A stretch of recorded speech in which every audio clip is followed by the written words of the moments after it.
होती है। उस खून से उस बच्चे का पालन पोषण होता है और जब बच्चा पैदा हो जाता है तो पैदा होने के बाद वही खून सफेद दूध के रूप में बदल जाता है और वो बच्चा दुग्ध पान करता है। दुग्ध पान करते करते और वो बच्चा पुष्ट हो जाता है, शरीर का पोषण मिल जाता है उसका। लेकिन जो बच्चा माँ का दूध का पान नहीं करता है या उसको किसी कारणों आज की स्थिति का अवलोकन करते हुए यदि नहीं मिलता है तो वो बच्चा कमजोर का कमजोर हो जाता है।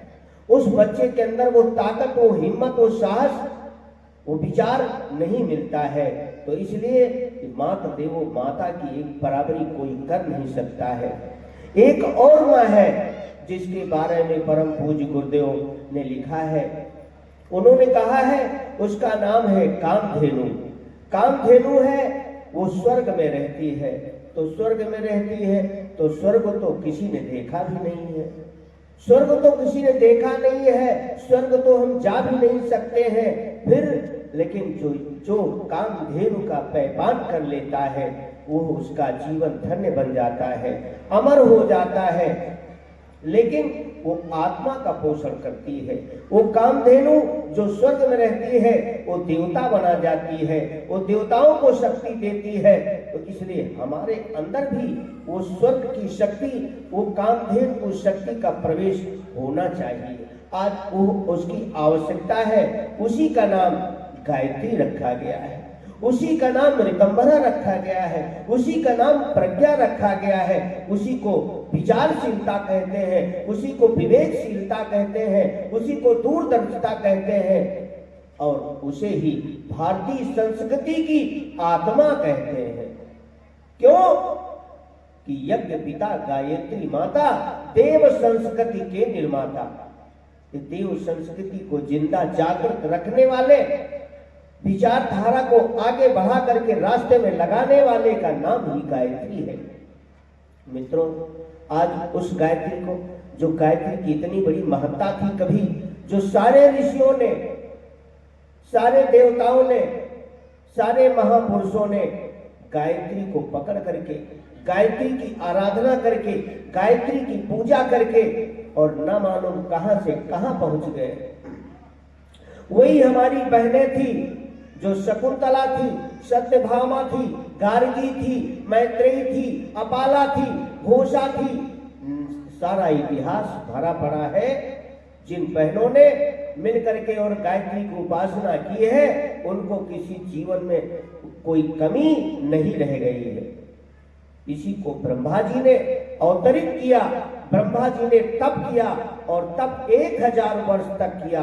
1000 वर्ष तप करने के बाद और तब ब्रह्म कमल में बैठ करके और कहा मैं अकेला रह करके क्या करूंगा, एको अहम बहुश्यामी। तब तप करने की शक्ति जब उनको प्राप्त हुई, सामर्थ्य मिली, वो उसी का नाम गायत्री है। इसी गायत्री के माध्यम से उन्होंने तपस्या की थी। किसने? ब्रह्मा जी ने की थी। और उस ब्रह्मा ने क्या किया? उस गायत्री मंत्र के माध्यम से वेदों को पैदा किया, जिसे 4 चरणों में, 4 विभागों में बंटवारा कर दिया। एक क्या है? ओम भूर्भुवः स्वः। इससे क्या बना? ऋग्वेद बन गया और तत्सवितुर्वरेण्यम से यजुर्वेद बन गया। भर्गो देवस्य धीमहि से सामवेद बन गया और धियो यो नः प्रचोदयात् से अथर्ववेद बन गया। ये चारों वेदों की उत्पत्ति ब्रह्मा जी ने इस गायत्री मंत्र के द्वारा ही करी है। अब आप सोच लीजिए, वेद माता अर्थात वेदों की माता कौन है? गायत्री। तो वेदों को सबसे पहले ब्रह्मा जी ने ही प्रकट किया है और तब दुनिया की सृष्टि करी है। तो आप सोच लीजिए, वो गायत्री को जो इतनी ताकतवर रही हो, उसको किन्हीं विद्वानों ने कह दिया, प्रतिबंध लगा दिया, ये तो ब्राह्मणों की कामधेनु है, ये सबके पास नहीं जाती है, ये तो नारियों के पास नहीं जाती है, बहनें इसका जप नहीं कर सकती हैं, नहीं तो ना मालूम क्या क्या भ्रांति फैला दी। बेड़ी हथकड़ी हाथ पैरों में जकड़ दिया उस गायत्री को और कहा, ब्रह्मा जी ने कीलित कर दिया है, शिव ने विश्वामित्र ने कीलित कर दिया है, भगवान शंकर ने कीलित कर दिया है। ये कैसे? भगवान परम पूज्य गुरुदेव ने कहा, जिसने 1000 वर्ष की तपस्या की हो, जो सब काम दुख, सर्व काम दुख गायत्री को कहा गया है, सभी कामनाओं को देने वाली गायत्री को कहा गया है, और उसको श्राप दे देगा कोई? श्राप नहीं दे सकता है, इसलिए कि वो इतनी प्यारी माँ बन जाती है, तो वो प्यारी माँ के ऊपर श्राप कैसे लग सकता है? इसलिए प्रतिबंध जो लगा था, ये जो 24 अक्षर परम पुनीता, इनमें बसे शास्त्र शुद्ध गीता, तो ये जो 24 अक्षर का गायत्री मंत्र है मित्रों, 24 अक्षर का गायत्री मंत्र मैं आपको और बताना चाहूंगा कि देवी भागवत में 24,000 श्लोक है, और 24,000 श्लोकों की एक एक अक्षर की व्याख्या 1,000 श्लोक के बराबर है। अब सोच लीजिए वो गायत्री मंत्र कितना पावरफुल है कि एक अक्षर की व्याख्या श्री व्यास भगवान ने क्या किया है? 1,000 श्लोक लिखे हैं एक अक्षर से, तो 24,000 श्लोक की व्याख्या की है। वाल्मीकि रामायण, और वाल्मीकि रामायण में भी 24,000 श्लोक है, उसमें भी 1,000 श्लोक लगे हुए हैं, एक एक अक्षर का संपुट लगा हुआ है। अब आप सोच लीजिए, जो गायत्री मंत्र जिसे कहते हैं धीमहि, धारण करना, उसको धारण करके ऋषियों ने, मनीषियों ने इस संस्कृति को जिंदा रखा था, और उसी के माध्यम से आदि गुरु शंकराचार्य ने ये 4 धाम बनाए थे। और 4 धामों में जब व्यक्ति के अंदर, परिवार के अंदर जब कमी आती थी, कोई न कोई दिक्कत आती थी, कोई न कोई परेशानी आती थी, उस परेशानी को दूर करने के लिए उन धामों में जा करके उस गुरु के सानिध्य में, उस गुरु के पास बैठ करके और अपने जीवन को जीने की कला का पाठ सीखते थे, वहां उनको शांति मिलती थी। और नंबर 3 क्या है? नंबर 3 है इंसान का शरीर है जिसे विचार कहते हैं। हमारे बाबूजी आपको बताते रहते हैं, अभी कल भी थोड़ी सी विचारों की चर्चा बहुत सारे मनुष्यों को लेकर के की है, तो विचारों की चर्चा परम पूज्य गुरुदेव ने की है, इसलिए कि विचार हमारे मन मस्तिष्क में छाए होते हैं। धियो यो न प्रचोदयात्, वो बुद्धि की देवी है, ज्ञान की देवी है, तो वो बुद्धि देती है, उसको धारण तो करें, लेकिन धारण कैसे करेंगे? उससे प्रार्थना करते हुए। जैसे हाथी के ऊपर एक अंकुश लगा होता है, देखा है ना, हाथी रहता है तो हाथी भाग नहीं सकता है, हाथी को चलाने वाला ऊपर बैठ करके अंकुश लिए रहता है, दिखाता रहता है, इसको ध्यान रखो। उसी प्रकार से ये अंकुश है हमारे सबके जीवन में, उस गायत्री का जो चोटी रखाते हैं, जो जनेऊ पहनते हैं और जो धोती पहनते हैं, ये अंकुश के रूप में विद्यमान रहती है गायत्री के रूप में। इसलिए हम पूजा तो करें, चाहे शंकर जी की करें, चाहे दुर्गा जी की करें, चाहे कृष्ण भगवान की करें, चाहे जिस देवी देवता की पूजा करें, लेकिन गांठ बांध लीजिए कि महामंत्र जितने जग माही, अको गायत्री समनाही। इस महामंत्र के बराबर कोई भी महामंत्र इस दुनिया में न हुआ है, न होगा, भूतो न भविष्यति। इसका विज्ञान है, बहुत बड़ा विज्ञान है। वैज्ञानिकों ने क्या किया है? वैज्ञानिकों ने सारे मंत्रों को क्या किया? प्रयोगशाला में सिद्ध किया, और प्रयोगशाला में डाल करके सारे मंत्रों को, और जब पाया उन्होंने तो देखा गायत्री मंत्र ही एक ऐसा महामंत्र है जिसमें सबसे बड़ी ताकत है, सबसे बड़ा पावरफुल गायत्री महामंत्र है। वो ब्रह्मास्त्र की तरीके से है कि अगर एक बार भी गायत्री मंत्र बोल दिया जाता है तो सारे देवी देवता अपने आप आकर के बैठ जाते हैं। तो इसलिए गायत्री मंत्र का जप नित्य करना चाहिए।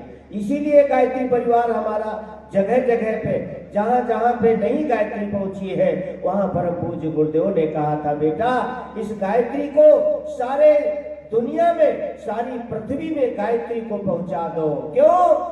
उसके हाथों में तो हथकड़ी लगी थी, उसके पैरों में तो बेड़ियां लगी थी, वो तो अंधकार उसको घोषित कर दिया था कि वो जप नहीं किया जा सकता है। इतना बड़ा प्रतिबंध लगा दिया।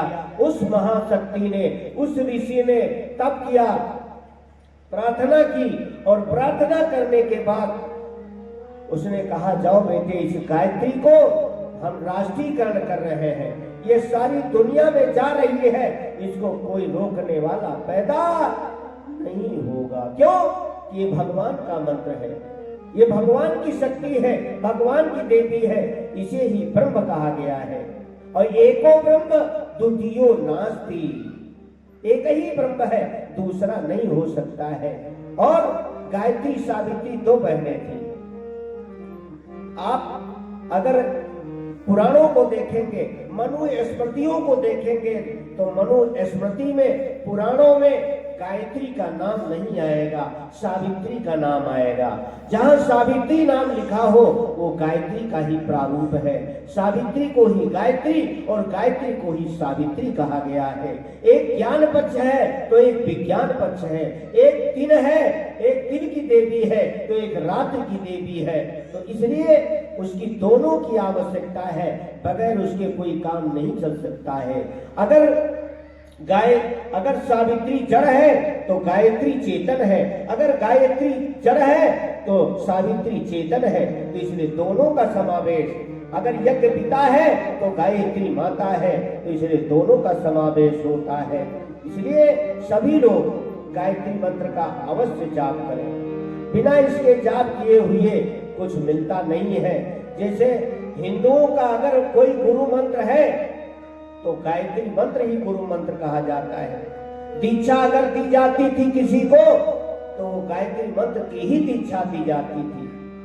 ये हिंदुओं का मंत्र था, ये सनातन धर्म का ही मंत्र था। आज तो बहुत मंत्र अलग अलग फैल गए, ना मालूम गुरु मंत्र में कौन कौन सा मंत्र देते हैं, मुझे नहीं पता है, लेकिन गुरु मंत्र में यही मंत्र पाया जाता है। तो मित्रों, भाइयों बहनों, जिस प्रकार से मुसलमानों के यहाँ कलमा की जाती है, कलमा को सिद्ध किया जाता है, ईसाइयों का भी एक गुरु मंत्र है जिसे पपतिस्मा कहते हैं, उसी प्रकार से हिंदू का भी एक गायत्री मंत्र है जिसे देवी गायत्री कहा गया है। तो इसलिए इस अंधकार को दूर करने के लिए एक ही शक्ति है जिसका नाम है गायत्री। अब वो गायत्री इस प्रकार से न रह जाए कि हम उसका जप न करें तो हमारा जीवन कैसे बनेगा, हमारा जीवन अधूरा हो जाएगा। परम पूज्य गुरुदेव ने इसी को कहते हुए कहा, बेटा अगर तुम इसको नहीं करोगे तो तुम्हारा विकास नहीं होगा। विकास की क्षमता है उसके अंदर। जिस प्रकार से सुबह उठ करके सूर्य उदय होता है, सूर्य निकलने के समय चिड़िया चहचहाने लगती है, कमल का फूल खिलने लगता है और फूलों में खुशी महसूस होती है, हवा ठंडी चलने लगती है। हर आदमी उसी प्रकार से जब सुबह उठ करके और रात को नींद छोड़ करके और स्नान ध्यान करके जब वो ध्यान करता है तो अंदर के जो गंदे विचार होते हैं वो गंदे विचार उस व्यक्ति के अंदर से दूर होते हुए चले जाते हैं। तो वो आगे लक्ष्य तक वो व्यक्ति तभी पहुंच सकता है जब वो सुबह उठ करके और गायत्री मंत्र का ध्यान करे, गायत्री मंत्र का जप करे, गायत्री मंत्र की आराधना करे और अपने विचारों को ठीक करे, अपनी साधना को करे। साधना क्या है? आज नाना प्रकार के ईर्ष्या, द्वेष, चुगलखोरी, मत्सर बढ़े हुए हैं। आज आदमी आदमी को सुहाता नहीं, आदमी से अरे डर रहा आदमी। हाल इतना बुरा है कि विश्वास भी आदमी पे नहीं कर रहा आदमी, और आज आदमी पे विश्वास नहीं करता है। हमारा भाई घर से बाहर निकलता है तो पता नहीं वो शाम को घर लौट करके आ पाएगा कि नहीं आ पाएगा। हमारी बहन अगर स्कूल जाती है तो वो लौट करके घर वापस आ पाएगी कि नहीं आ पाएगी। आज इतना मनुष्य का मस्तिष्क दूषित हो गया है, इतना गर्म हो गया है, इतने विचार गंदे हो गए हैं कि कुछ पता नहीं कहां क्या हो जाए। आज भाई भाई में, भाई बहन में, पिता पुत्र में, पति पत्नी में, देवरानी जिठानी में, सास बहू में, सब में झगड़े हो रहे हैं। हर घर परिवार में, लेकिन दोष व्यक्ति देता है तो सिर्फ दूसरे को देता है। स्वयं का दोष नहीं मानता कि मेरी वजह से मेरा परिवार नष्ट हो गया। ये कभी चिंतन नहीं करता है, सिर्फ चिंतन करता है तो कहता है मेरी वजह से नहीं, मेरे भाई की वजह से घर परिवार नष्ट हो गया, मेरी माँ की वजह से परिवार नष्ट हो गया, मेरे पिता की वजह से परिवार नष्ट हो गया। दूसरे को दोष देता है, मेरा पति ऐसा है, मेरी पत्नी ऐसी है, इसके अलावा कुछ कहता नहीं है। जबकि आत्मचिंतन करना चाहिए। क्यों? यदि हम दूसरे की बुराई करते हैं, दूसरे के कमी को देखते हैं, मैं मानता हूं कमी सबके अंदर रहती है, मेरे अंदर भी कमी है, लेकिन उस कमी को धीरे धीरे धीरे धीरे करते हुए, कम करते हुए चले जाना, बस यही अंकुश का काम करता है। यही गायत्री सद्बुद्धि देती है। अगर 10 बुराइयां व्यक्ति के अंदर है, अगर एक एक बुराई करके व्यक्ति छोड़ देता है तो समझ लो उसके अंदर गायत्री का प्रवेश हो चुका है, उसके अंदर गायत्री की शक्ति का प्रवेश हो चुका है। तो इसलिए ये गायत्री की फिलॉसफी है, ये गायत्री का साइंस है कि हमारे अंदर ऐसी ऐसी शक्तियां हैं, जैसे बाहर शक्तियां दिखाई पड़ती हैं, वो गायत्री की ही शक्ति है। नदी, नाले, पर्वत, हिमालय सब जो बने हुए हैं, कभी बदलने का नाम नहीं लेते हैं। लेकिन बदल गया इंसान, इंसान की इंसानियत आज चली गई, तो इसलिए इसी विज्ञान कहते हैं, इसी इंसानियत को लाने के लिए परम पूज्य गुरुदेव ने साधना करी, और साधना करने के बाद कहा बेटा इस गायत्री को घर घर पहुंचाना है, और घर घर पहुंचा करके इन बच्चों के संस्कारों को लागू करना है। हमारे भाई ने बताया ना, जब बच्चा गर्भ में होता है तो पुंसवन संस्कार होता है, सबके घर में पूजा होती है, सबके बहनों के यहाँ। कोई ऐसा नहीं है जिसके यहाँ पूजा ना होती हो, चाहे 3 महीने में होती हो, किसी के यहाँ 5 महीने में होती है, किसी के यहाँ 7 महीने में होती है। तो इसे पुंसवन संस्कार शास्त्रों में कहा गया है। नंबर दूसरा क्या होता है, बच्चा पैदा होता है तो नामकरण संस्कार होता है, नाम रखा जाता है, नाम की बहुत बड़ी महत्ता होती है। जो इन संस्कारों को लागू नहीं करता है, उसके बच्चे जैसे कि तैसे जीते हैं। तो सबसे पहले तो त्याग करना पड़ता है बच्चा जब माँ के गर्भ में रहता है। इसलिए गायत्री की महत्ता है। गायत्री को लेकर के, गायत्री को उनका पल्ला पकड़ करके जो व्यक्ति चलता है उसका जीवन अच्छा बनता हुआ चला जाता है। तो इसलिए ज्ञान दीक्षा होगी। हमारे आदरणीय बाबूजी आ चुके हैं, वो ज्ञान दीक्षा आपको कराएंगे। मैं तो यही सबसे निवेदन करता हूँ अपनी बहनों से कि इस गायत्री की ज्ञान दीक्षा सभी लोग लें। जिनके घर में गायत्री की फोटो नहीं है, वो यहाँ से स्टॉल से गायत्री की फोटो ले लेंगे, अपने घर में गायत्री की स्थापना करेंगे। आप शंकर की उपासना करते हैं, दुर्गा की करते हैं, काली की करते हैं, हनुमान की करते हैं, किसी भी देवता को इष्ट बना लिया है, आप 5 बार गायत्री मंत्र का रोज जप करके और देख लेना आपके घर में कायाकल्प होता है कि नहीं, घर में होता है, आपका परिवार अच्छा बनता है कि नहीं बनता है। आइए इसी शब्दों के साथ मैं अपने वाणी को विराम देते हुए, हमारे आदरणीय बाबूजी पधार चुके हैं, आपको विस्तृत व्याख्या के साथ चर्चा करेंगे। धन्यवाद। कंट्रोल होगा, इसका इतना बढ़िया प्रभाव है। अब ध्यान चाहे दीपक का करिए, चाहे कृष्ण का करिए, चाहे सूरज का करिए, चाहे अपने पत्नी का करिए, चाहे पिता का करिए, किसी एक चीज को मूल बनाइए, उसी को अपना भगवान मानिए, सब कुछ मानिए, और उसी में ईश्वर के प्रकाश का ध्यान करिए। उगते हुए सूर्य का एक बिंदु पर 0 पॉइंट पर रोकिए, फिर उसको शून्य में ले जाइए, प्रकाश में ले जाइए। अगर ऐसा आपका अभ्यास बन जाता है, बहुत लाभ होगा। और इस ध्यान के साथ में आप आधा घंटा अगर मन से शांत भाव गायत्री मंत्र जपें तो क्या पूछना। आइए, दोनों हाथ गोद में, हम जैसे बैठे हैं आप नकल करिए, सीधा बैठिए। देखिए मैं सीधा डंडे जैसा बैठा हूं, गर्दन सीधी 90 डिग्री के कोण में आप देखिए अपने सामने, आंख नीचे ना हो ऊपर ना हो, बिल्कुल 90 डिग्री के कोण पर ऐसे उंगली लगा के आप सीधा देखें। और सीधा बैठे, दोनों हाथ गोद में, बायां हाथ नीचे, दाहिना हाथ ऊपर, दोनों अंगूठा ऐसे मिलाएं। हमारे हाथ को देखिए, मैं सब कुछ आपको सिखा रहा हूँ। आपकी जिंदगी में तुरंत काम आने वाली चीजों को मैं बता रहा हूँ। आइए, अब सीधा अपने गोद में रखिए, सीधा आप हो जाएंगे। दोनों आंख बंद करें। सवेरे उगते हुए सूर्य के गोले का ध्यान करें। केवल गोला जो दिखाई देता है उसमें कोई प्रकाश, कोई रोशनी नहीं होती है। उस सूर्य भगवान का ध्यान करें। अब मन में चिंतन करें, भाव करें। इस प्रकाश के गोले के माध्यम से परमपिता परमात्मा साक्षात दर्शन दे रहे हैं। यही परमपिता परमात्मा का ये भौतिक स्वरूप है जो देखने योग्य है। सविता इनका नाम है। सवेरे उगते हुए गोले का जो प्रकाश का हम ध्यान करते हैं उनका नाम है सविता। सविता माने परब्रह्म परमात्मा। परमात्मा का दिव्य सुंदर प्रकाश सोने जैसा हमारे शरीर पर पड़ रहा है। हम अंदर बाहर से प्राणवान, प्रकाशवान, ज्ञानवान बन रहे हैं। हम प्रकाश में स्नान कर रहे हैं। हमारे ऊपर प्रकाश की वर्षा हो रही है। हमारा पूरा शरीर रोम रोम प्रकाश को सोख रहा है। पूरा शरीर प्रकाशमय हो रहा है।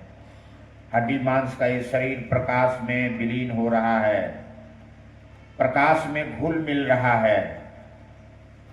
पूरा शरीर प्रकाश के गोले में घुल गया। सविता हमारे शरीर में आ गए। हम प्रकाशमय, ज्ञानमय, तेजोमय हो रहे हैं।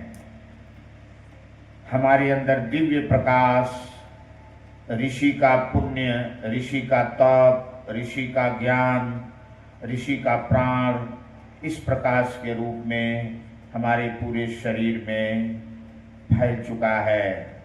हमारे जन्म जन्म के रोग दूर हो रहे हैं। हमारे जन्म जन्म के पाप दोष सब जल रहे हैं, नष्ट हो रहे हैं। हमारे अंदर में पवित्रता, चरित्र निष्ठा, ईमानदारी बढ़ रही है। हम रोम रोम में प्रसन्नता, साहस अनुभव कर रहे हैं। रोम रोम से हंसिए, प्रसन्न होइए। पूरे शरीर में प्रसन्नता का संचार हो रहा है। यही भाव करते हुए ओम का उच्चारण करें। ओम ब्रह्म का सबसे सुंदर, शक्तिशाली, प्रभावशाली मंत्र है। गीता में भगवान कृष्ण अर्जुन को बता रहे हैं, हे अर्जुन, जो एक अक्षर मंत्र ओम का उच्चारण करता है वह हमको प्राप्त करता है, उसके मन में शांति मिलती है।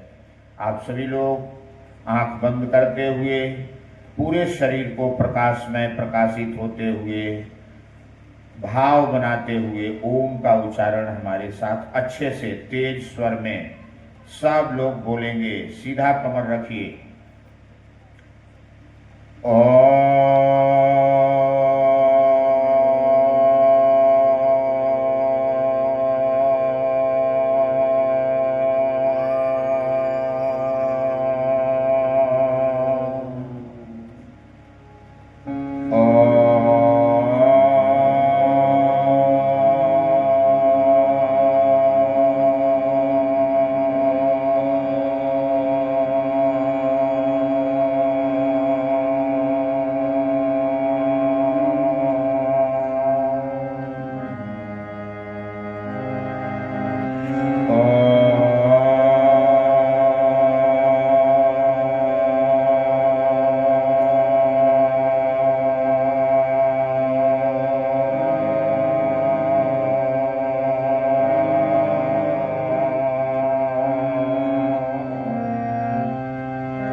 आंख बंद रखेंगे, गायत्री मंत्र बोले। ओम भूर्भुवः स्वः तत्सवितुर्वरेण्यं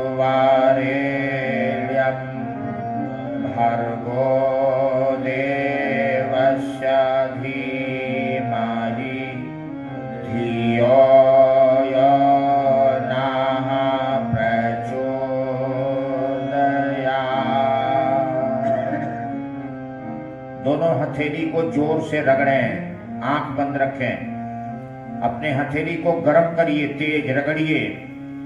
रगड़ने के बाद अपने आंख की पलकों का सेंध करें हथेली से, दोनों हथेली से आंख की पलकों का सेंध करें, चेहरे की मालिश करते हुए तब आंख धीरे धीरे खोलें। ये हथेली गर्म करके और आंख को सेंध करने से आंख की रोशनी दूर होती है, चमड़े का, त्वचा का रोग दूर होता है। इसका बड़ा ही लाभ है। ओम, दोनों हाथ जोड़ें, हिंदी में गायत्री मंत्र सब लोग बोलें।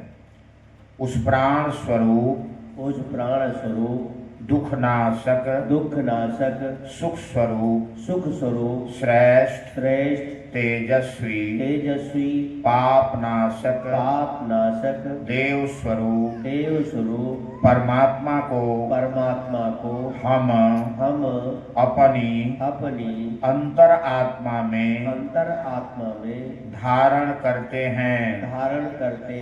वह परमात्मा हमारी बुद्धि को सन्मार्ग में प्रेरित करें।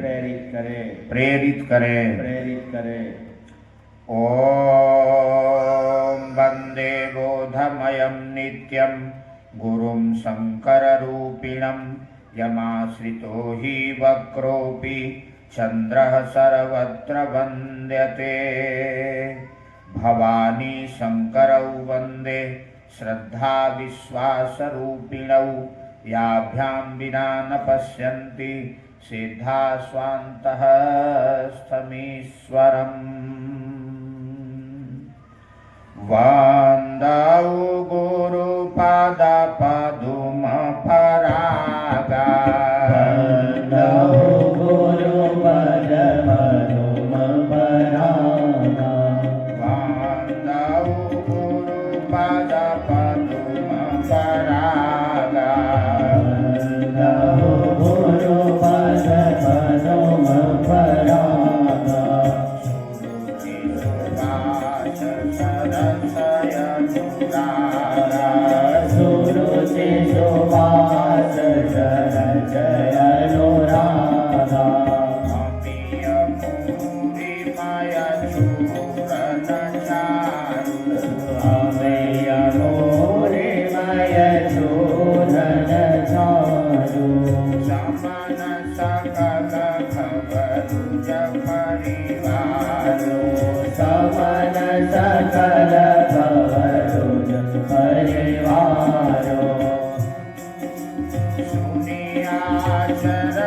दरसि वही नाई अब माता।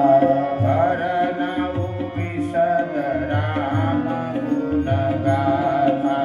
भरनऊ विशद राम गुण गाथा। सिय राममय सब जग जानी। सिया राममय सब जग जानी। करहु प्रणाम जोरि जुग मानी। करहु प्रणाम जोरि जुग मानी। जड़ चेतन गुण दोषमय विश्व किन्ह करतार। संत हंस गुण गहहि पय परिहरि वारि विकार। क्या करें? पहला सवाल है महाराज जी, ये बच्चा किसका है? इसको पकड़िए, मेरे गाड़ी में बंद करिए, मेरे गाड़ी में ले जाओ। जो जो दौड़ रहा है मेरे गाड़ी में ले जाके उठा के बंद करो। इसको हरिद्वार ले जाएंगे, छोड़ना मत इसको, ये बहुत दौड़ रहा है। जल्दी पकड़ो इसको, गाड़ी में बंद करो हमारे।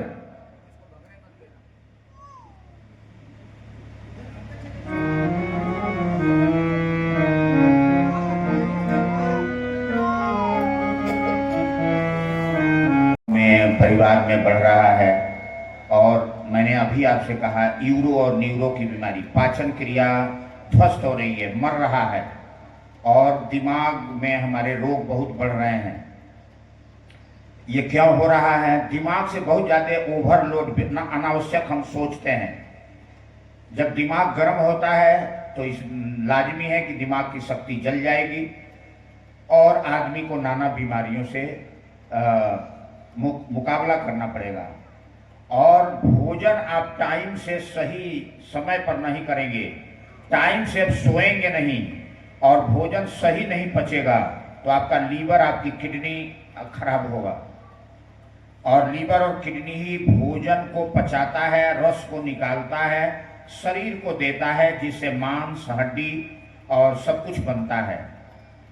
उसका मेन पार्ट है किडनी और लीवर, जो भोजन को पचाता है। और किडनी जो है, भोजन जब पच जाता है तो उसमें से वास्तविक रस को निकाल करके शरीर को, हृदय को या खून बनाने के लिए देता है और कचरे को जो है हमारे आंतों में भेज देता है, जो हमारे टट्टी पेशाब के रास्ते से निकल जाता है। तो किडनी खराब होगा तो टट्टी पेशाब का रोग बढ़ेगा, लीवर खराब होगा तो बदहजमी बढ़ेगी, शरीर सड़ेगा और दिमाग में कब्ज बनेगा। जब पेट में तो दिमाग में चढ़ेगा और दिमाग खराब हो जाएगा। यही परेशानी आजकल हो रही है। खान पान बुरा हम खा रहे हैं, आजकल ज्यादा बनावटी चीज खाने में हम पसंद कर रहे हैं। डिब्बा का नमकीन, डिब्बा का बिस्कुट, डिब्बा का पैकेट भोजन, कोई भी, ये जितना आप खा ही रहे हैं क्या बताना है। और डिब्बे का हल्दी, डिब्बे का मसाला, डिब्बे का तेल, सब चीज बनावटी। हम अपने घर का सरसों का तेल निकलवा के नहीं खा रहे हैं, सूरजमुखी का तेल नहीं निकलवा रहे हैं, सोयाबीन का तेल नहीं निकलवा रहे हैं। ये सारी चीजें पैकेट की आ रही हैं और इसमें भारी मात्रा में मिलावट हो रहा है। अभी हम कानपुर से कथा करके आपके यहाँ आ रहे हैं और वहां लोग मिले थे। एक आदमी बता रहे थे कि वो पाम ऑयल इंडोनेशिया से गवर्नमेंट मंगाती है। पाम ऑयल कोरोना में आना बंद हो गया था और तेल महंगा हो गया था। उसी पाम ऑयल से रिफाइंड भी बनता है और सरसों का तेल भी बनता है। और वो पाम ऑयल अब पता नहीं धान की भूसी से निकाला जाता है या कैसे निकाला जाता है, मैं नहीं जानता। मेरे भाई बंधुओं, उन्होंने बताया कि टैंकर आते हैं पाम ऑयल के और 2 सीसी 1500 रुपए की वो दवाई केमिकल होती है, 1000-2000 की, और एक टैंकर भरा हुआ है और उसी में 1 सीसी डाल दीजिए, एक कलर का सीसी डाल दीजिए, एक सेंट की सीसी डाल दीजिए। सरसों के तेल जैसे महकने लगेगा और सरसों के तेल जैसे कलर आ जाएगा। टैंकर खाली नहीं होगा। अब अगले जगह पर जहां तेल की मांग है सरसों की, टैंकर वहां भेज दिया जाएगा और वहां जाकर टैंकर ड्रम में खाली होकर फिर वहां से छोटे छोटे मात्रा में डिस्ट्रीब्यूट होता है। इस तरह से तेलों में गंदा मिलावट हो रही है केमिकल रसायन से। आपके ये दूध हैं, दूध जितने डेयरी के आ रहे हैं ये सभी केमिकल से बन रहे हैं। सोयाबीन का दूध मिलता तो किसी को गठिया नहीं होता। अगर शुद्ध सोयाबीन का दूध बना के दे दिया जाए तो किसी को गठिया रोग होगा ही नहीं। इतना ज्यादा उसमें प्रोटीन मिलता है, 70% प्रोटीन केवल सोयाबीन देता है। तो मेरे भाई बंधुओं, हमको सोयाबीन का भी दूध नहीं मिल रहा है, सोयाबीन का डालडा मिलता तो हमको कोई रोग नहीं होता। तो इसलिए आपको ये बात बताई, गांव में दूध दही मिल रहा है तो हम दूध दही ले जाके बेच दे रहे हैं, शराब खरीद के पी रहे हैं, आप देख ही रहे हैं, कोका कोला खरीद के पी रहे हैं, गन्ने का जूस पीने में हमको शर्म आती है, फलों का जूस पीने में शर्म आती है। मेरे भाई बहनों, इसलिए हम शरीर से बीमार हो रहे हैं, पहला बात। दूसरा, गीता रामायण हम पढ़ नहीं रहे हैं, भजन कर नहीं रहे हैं, इससे क्या होता है, हमारे अंदर में विचार अच्छे आते हैं। विचार अच्छे आएंगे तो इससे शरीर स्वस्थ रहता है, निरोग रहता है, और विचार अच्छे आएंगे तो मन प्रसन्न रहेगा, मन प्रसन्न रहेगा तो खाना हजम होगा, और मन प्रसन्न रहेगा तो नींद अच्छी आएगी। अगर मन तनाव में रहेगा तो भय होगी, चिंता होगा, तब न खाना हजम होगा और न नींद आएगी। नोट कर लीजिए, 90% बीमारियां चिंता से बढ़ती हैं। 90%। किसी भी डॉक्टर जो स्पेशलिस्ट होंगे उनसे पूछ लीजिएगा, 90% बीमारी दिमाग की चिंता से बढ़ता है। चिंता जब करेंगे तो दिमाग गर्म होगा, और गर्म दिमाग जो है पेट की शक्ति को जला देता है, आंतें सूख जाती हैं, और जब पेट की आंतें सूखेंगी तो खाना हजम नहीं होगा और कब्ज बनेगा। कब्ज बने जहरीली गैस, और वह जहरीली गैस हमारे खून में मिलता है, नसों में चढ़ता है, और वही कैंसर पैदा करता है, तमाम तरह की पथरी पैदा कर रहा है, तमाम तरह के गर्भाशय में, बच्चादानी में, अंडकोश में, पुरुषों के, नारियों के तमाम घातक बीमारियां हो रही।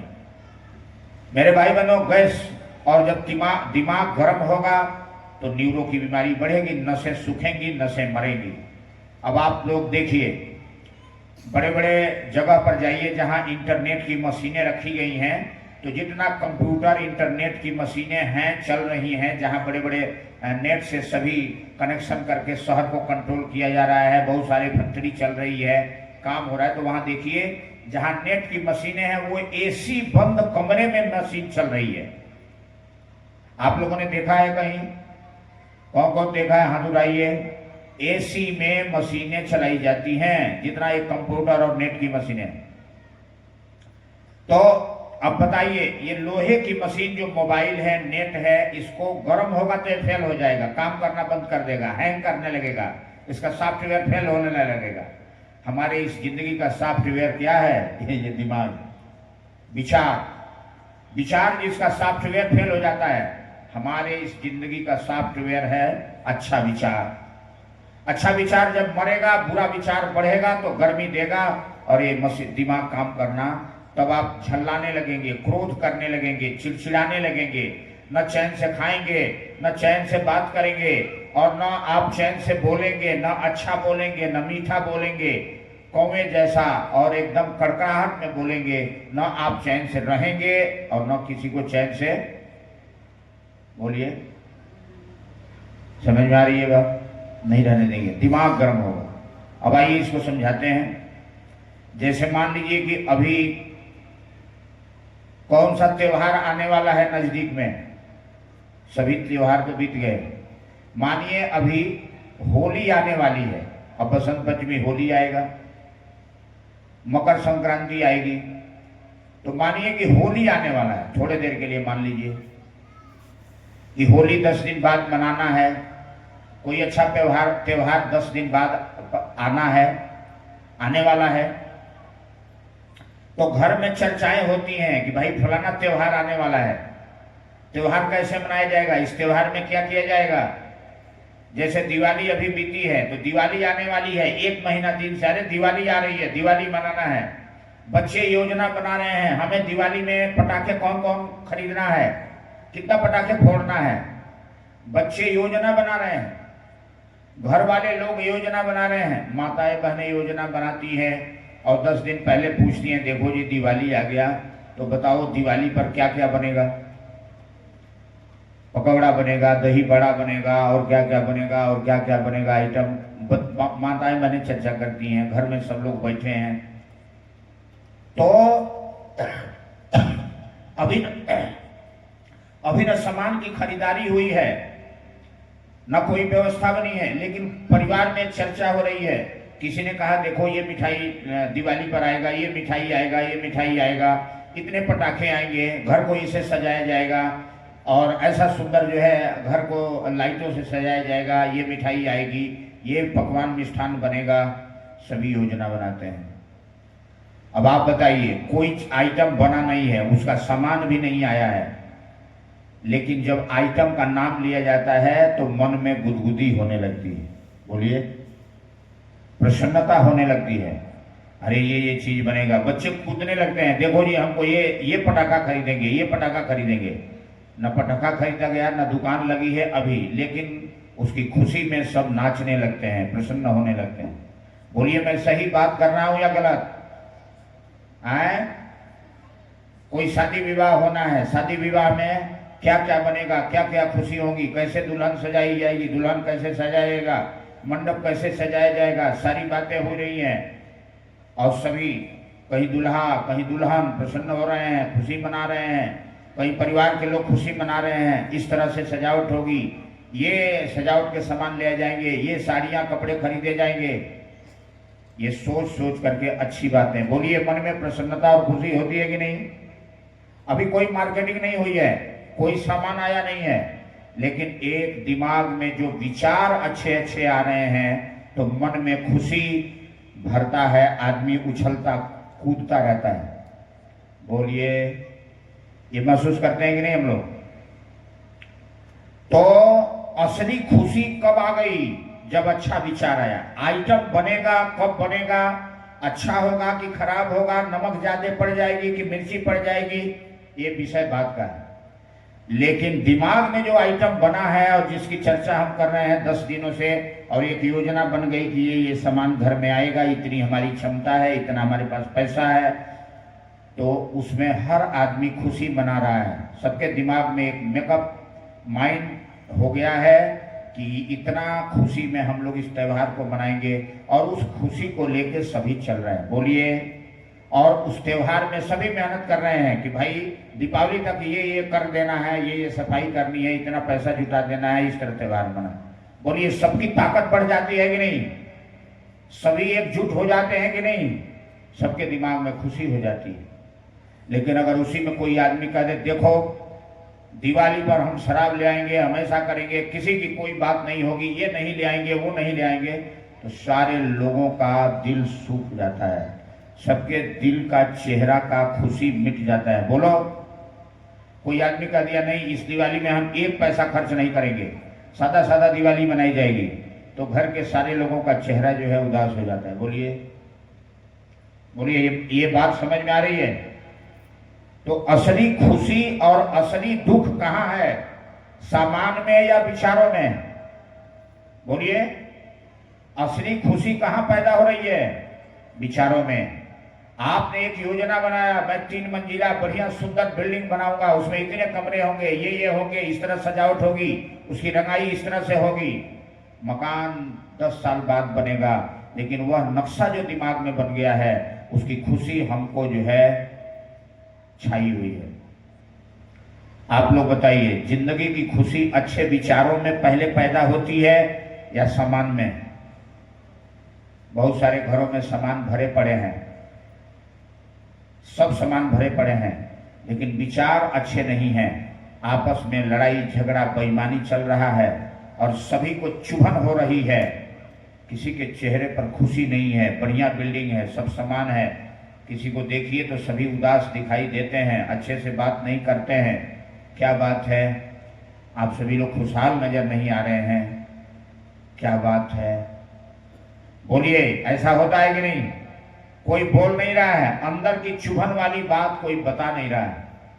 अंदर में कोई ऐसा कटीला बात चल रहा है, कोई ऐसा आदमी गलती कर रहा है जिसका कोई विरोध भी नहीं कर पा रहा है, समाज या नात रिश्तेदारों से कहा भी नहीं जा रहा है और उसको सहा भी नहीं जा रहा, और यही बीमारी का कारण है। यही बीमारी का कारण है। आज इस तरह की बीमारी घर घर में चल रही है। बोलिए, ये बीमारी आप लोगों के गांव क्षेत्र में है? बोलिए, हाथ उठा के बताइए। आवाज आपकी सुनाई नहीं दे रही। आपके गांव क्षेत्र में भी ऐसी बीमारी देखने को मिल रही है? हम लोग जहां भी जा रहे हैं यही बीमारी मिल रही है। बाहर से बढ़िया कपड़ा पहना हुआ है आदमी, बढ़िया से बाहर से सब आइटम सजावट किया हुआ है, बढ़िया मकान में रहता है, लेकिन उसके घर में इस तरह की लड़ाई झगड़ा कटीला है, ऐसा चुभन है कि वह हंस भी नहीं पा रहा है सच्ची हंसी, और रो भी नहीं पा रहा है सच्ची रुलाई। वो धुआं धुआं चल रहा है। बोलिए, ये कथा समझ में आ रही है? राम जी की कथा हो रही है, कृष्ण जी की कथा हो रही है, इसकी दवाई कहीं नहीं मिल रही है। हर आदमी दौड़ के जा रहा है कि साधु महात्मा के चलो, इसके पास पूजा कराओ, इनके पास में तंत्र विद्या, चलो ये ग्रह दोष ज्योतिषी से पूछो। असली ग्रह दोष यही है, आदमी के विचार खराब हो रहे हैं।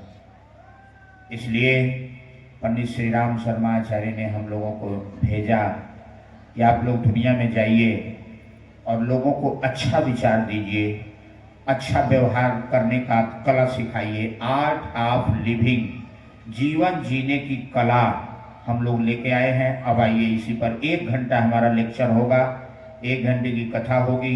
हम खाने का तरीका बताएंगे, हम सोने का तरीका बताएंगे, और हम बोलने का और व्यवहार करने का तरीका बताएंगे। अगर ये सूत्र आपको मालूम हो गया तो राम भी खुश होंगे, कृष्ण भी खुश होंगे, दुर्गा भी खुश होगी, भैया भी खुश होंगे, माँ बाप भी खुश होंगे, पड़ोसी भी खुश होगा, हमारा जीवन भी खुशहाल बनेगा। इसी पर कथा 2 लाइन के कीर्तन के साथ भोजन करेंगे। अच्छा भोजन करेंगे। नित्य नित्य अपने आत्मा की शक्ति को, अपनी आत्मा की शक्ति को जगाने के लिए गायत्री मंत्र का जप करेंगे।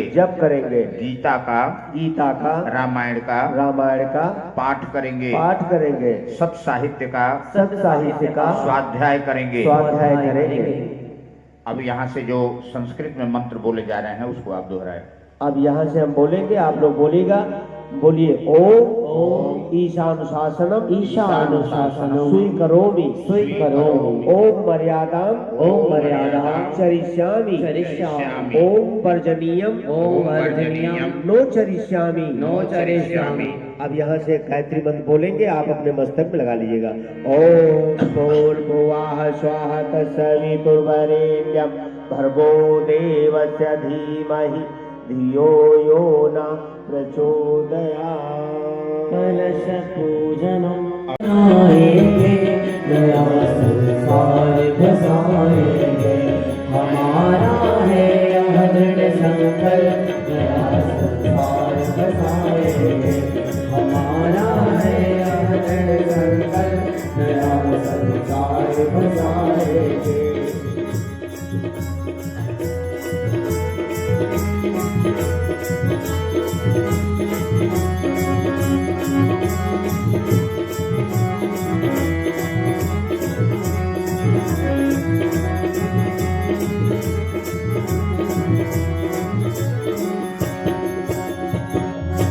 न आलस बरतेगा कोई, उठेंगे और उठाएंगे। न आलस बरतेगा कोई, उठेंगे और उठाएंगे। पसीने की रोटी पर या मुफ्त का माल न खाएंगे, मुफ्त का माल न खाएंगे। अरे जो वानर सोते थे नया मान बनाएंगे, अरे जो वानर सोते थे नया मान बनाएंगे। हमारा है यह दृढ़ संकल्प, नया संसार बसाएंगे। हमारा है यह दृढ़ संकल्प, नया संसार बसाएंगे, नया संसार बनाएंगे, नया संसार बनाएंगे। अनुपम ब्रह्मांड व्यापी आलोक करता, दारिद्र दुख भय से मुक्त कर दो, पावन बना दो हे देव सविता।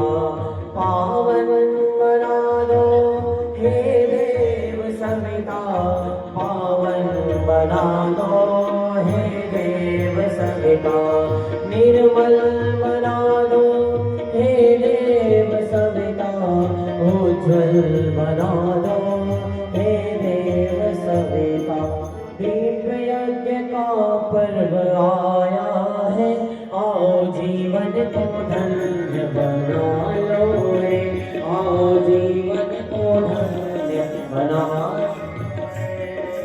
दीप यज्ञ का पर्व आया है दीप यज्ञ का पर्व आया है आओ जीवन को धन्य बना लो रे आओ सुख सौभाग्य जगा लो रे पावन हिमालय से ऋषि मुनि आए पावन हिमालय से ऋषि मुनि आए ईश्वर का संदेशा लाए ईश्वर का संदेशा लाए अनुदान अनमोल पालो रे अनुदान अनमोल पालो रे आओ जीवन को धन्य बना लो रे बैठ जाइए, अभी जाना नहीं है, 5 मिनट और।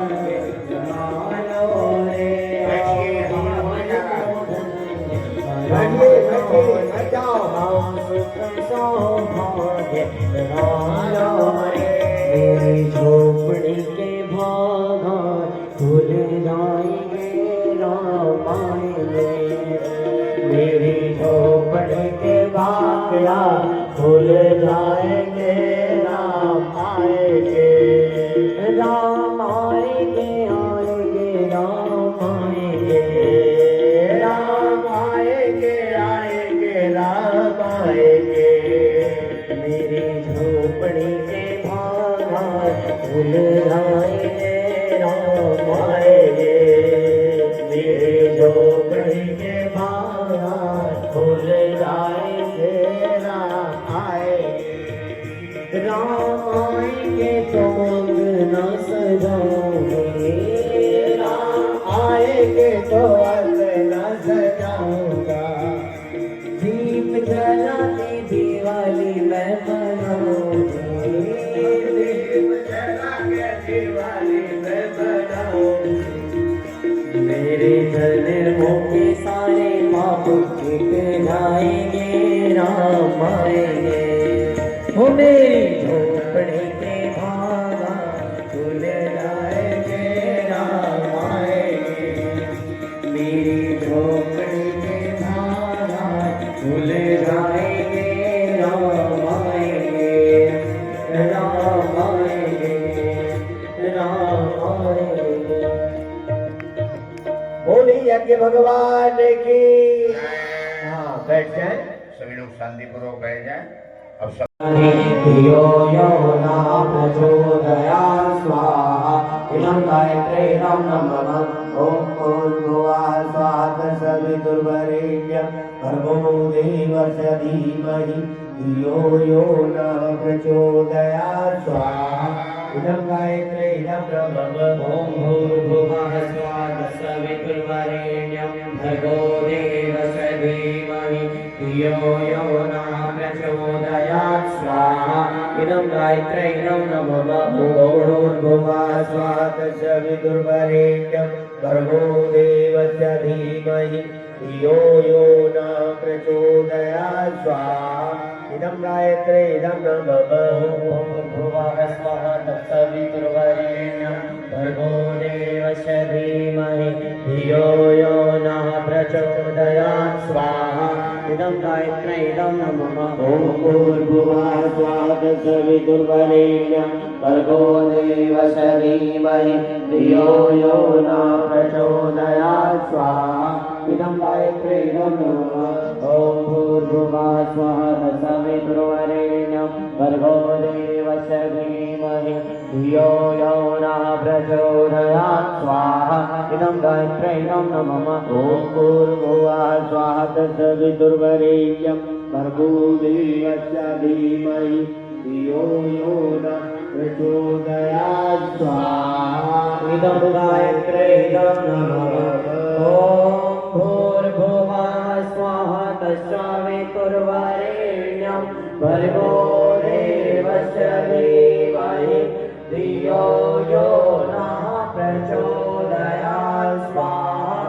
इदं गायत्र्यै नमः महाकाल महाशक्ति गायत्री मंत्राहुतिः महाकाल के रूप में अवतरी ब्रह्मर्षि पंडित श्री राम शर्माचार्य जी महाशक्ति के रूप में अवतरी गुरु माता भगवती देवी के संरक्षण में ये महायज्ञ हो रहा है। उन सभी को हम आहुतियां प्रदान करते हैं। ओम प्रखर प्रज्ञाय विद्महे महाकालाय धीमहि तन्नः श्रीरामः प्रचोदयात् स्वाहा इदं महाकालाय इदं नमः ओम श्रद्धाय विद्महे महाशक्त्यै धीमहि तन्नो भगवती प्रचोदयात् स्वाहा इदं महाशक्त्यै इदं नमः महामृत्युंजय मंत्राहुतिः। आइए महामृत्युंजय मंत्र से हम महाकाल को आहुतियां देंगे जो काल की चाल को बदल दें, जो असंभव को संभव बना दें, जिनके बस में समय काल सब होता है। आइए उस महाकाल की हम 2 लाइन का वंदना कीर्तन करते हुए आहुतियां देंगे। दोनों हाथ उठाकर एक बार जोर से जयकारा लगाएंगे।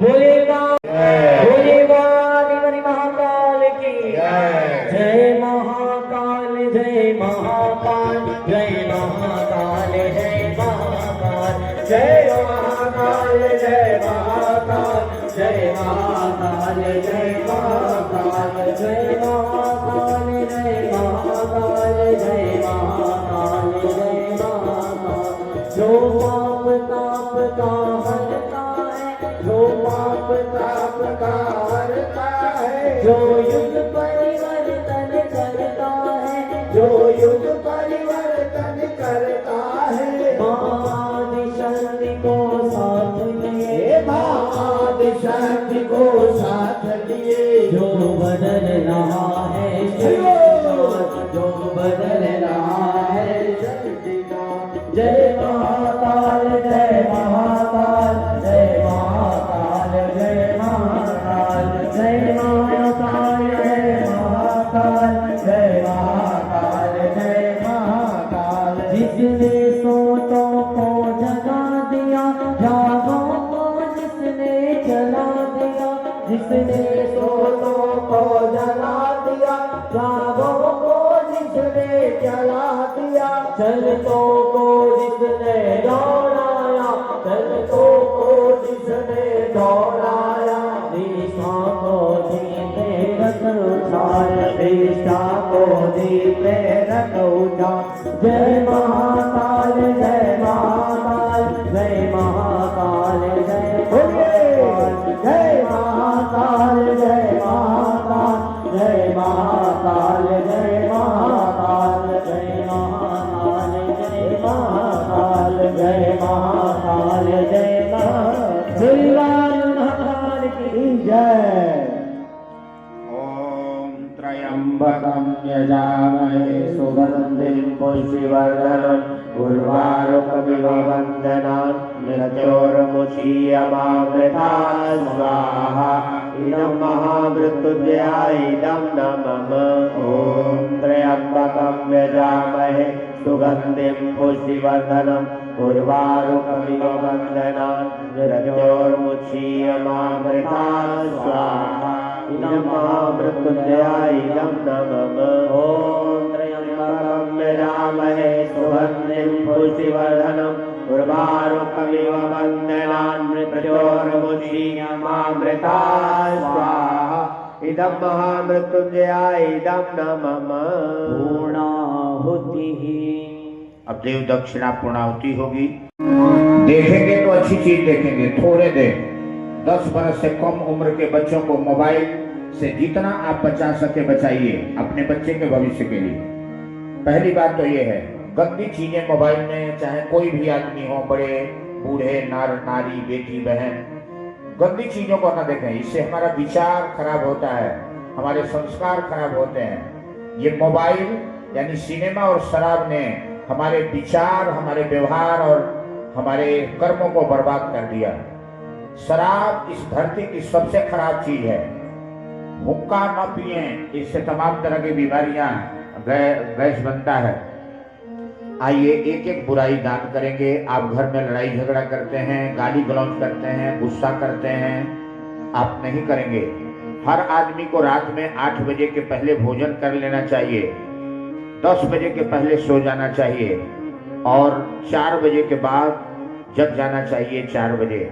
आइए इन सब अच्छाइयों को धारण करने का भाव लेते हुए सभी लोग बोलेंगे, हे महाकाल, हे महाकाल, आपकी उपस्थिति में, आपकी उपस्थिति में, दीप यज्ञ की पूर्णाहुति में, दीप महायज्ञ की पूर्णाहुति में हम हम अपना अपना नाम आप ले लीजिए और बोलिए, अपने जीवन की एक बुराई को आज से छोड़ दिया छोड़ दिया छोड़ दिया छोड़ दिया छोड़ दिया छोड़ दिया। पूर्णमदः पूर्णात् पूर्णमुदच्यते पूर्णस्य पूर्णमादाय पूर्णमेवावशिष्यते।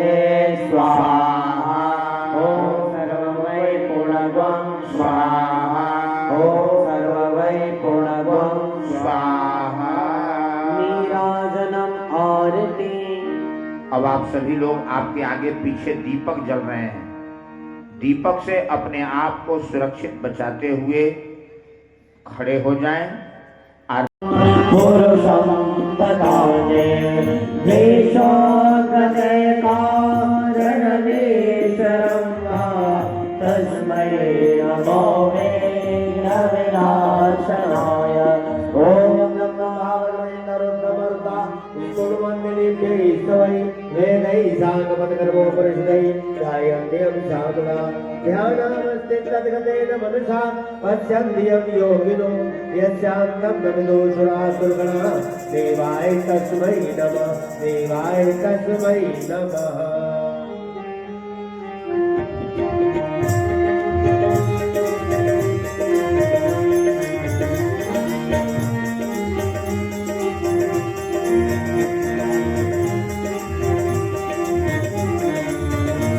जयति जय गायत्री माता, जयति जय गायत्री माता। सचमार्ग पर हमें चलाओ, जो है सुखदाता। जयति जय गायत्री माता। आदिशक्ति तुम अलग निरंजन, जगपालन करती माँ, जगपालन करती। लोक शोक भय देश कलहनादि नयन हरती। जयति जय गायत्री माता। ब्रह्मरूपिणी प्रणतकालिनी जगन्नाथनी, हे मां जगद्धात्री अम्बे। भवभयहारी जनहितकारी सुखदायकदम्बे। जयति जय गायत्री माता। भयहारिणि भवतारिणि अनन्य अजयानंद राशि मां, अजयानंद राशि। अभिमारी अगहरी अविचलित अमले अविनाशी। जयति जय गायत्री माता। काम क्रोध मद लोभ दाम्भ दुर्भाव द्वेष हरिये, दुर्भाव द्वेष हरिये। सोच बोध निष्पाप हृदय मन को पवित्र करिये। जयति जय गायत्री माता। तुम समाज सद्भावि तारिणी, तुलसी पूज्य दाता। तुलसी पूज्य दाता।